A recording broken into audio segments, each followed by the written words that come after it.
అత్యాచారం కేసుపై హర్షసాయి స్పందన ఏంటి అని అందరూ ఆసక్తిగా ఎదురుచూస్తున్న సమయంలో ఆయన నోరు విప్పారు. సోషల్ మీడియా వేదికగా హర్షసాయి స్పందించారు.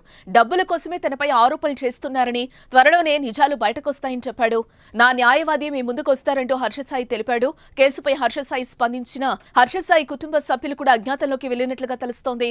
హర్షసాయితో పాటు అతని ఫ్యామిలీ మెంబర్స్ కూడా ఫోన్లు స్విచ్ ఆఫ్ చేశారు. ఇటు పేదలకు ఆర్థిక సాయం చేసి ఆ వీడియోలను తన ఛానల్లో అప్లోడ్ చేస్తూ తనకంటూ ఓ గుర్తింపు, మంచి పేరు తెచ్చుకున్న హర్షసాయిపై ఓ నటి మంగళవారం ఫిర్యాదు చేసింది. తనపై అత్యాచారం చేశాడని, నగ్న చిత్రాలు సేకరించి బ్లాక్మెయిల్ చేశాడని ఓ యువతి నార్సింగ్ పోలీసులకు ఫిర్యాదు చేసింది.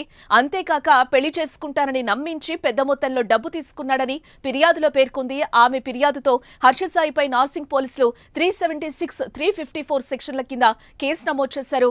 హర్షసాయి తండ్రి రాధాకృష్ణ కూడా తనను వేధించాడని కూడా ఆమె ఫిర్యాదు చేయడంతో హర్షసాయితో పాటు అతని తండ్రిపై పోలీసులు కేసు నమోదు చేసి అదుపులోకి తీసుకునే అవకాశం ఉన్నట్లుగా తెలుస్తోంది. బాధిత యువతి హర్షసాయితో కలిసి ఓ సినిమా కూడా నిర్మించినట్లుగా సమాచారం. ఆమెకు సొంత ప్రొడక్షన్ కూడా ఉంది.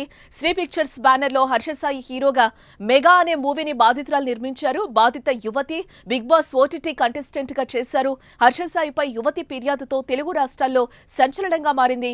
హర్షసాయి కేవలం తెలుగు రాష్ట్రాల్లోనే కాదు, దేశవ్యాప్తంగా పాపులర్ యూట్యూబర్లలో ఒకరు. ఆయనకు లక్షల్లో ఫ్యాన్స్ ఉన్నారు. వారంతా ఇప్పుడు కేసు నమోదు కావడంపై హర్ట్ అవుతున్నారు. హర్షసాయి అలాంటి వాడు కాదంటూ సోషల్ మీడియా వేదికగా స్పందిస్తున్నారు. ఇటీవల ఆయన బెట్టింగ్ యాప్ ప్రమోషన్స్ చేస్తున్నారంటేనే దుమారం రేగింది. మళ్లీ ఇప్పుడు యువతి ఫిర్యాదు చేయడంతో చర్చనీయాంశమైంది. మరి ఈ కేసులో ఎలాంటి మలుపు తిరుగుతుందో చూడాలి.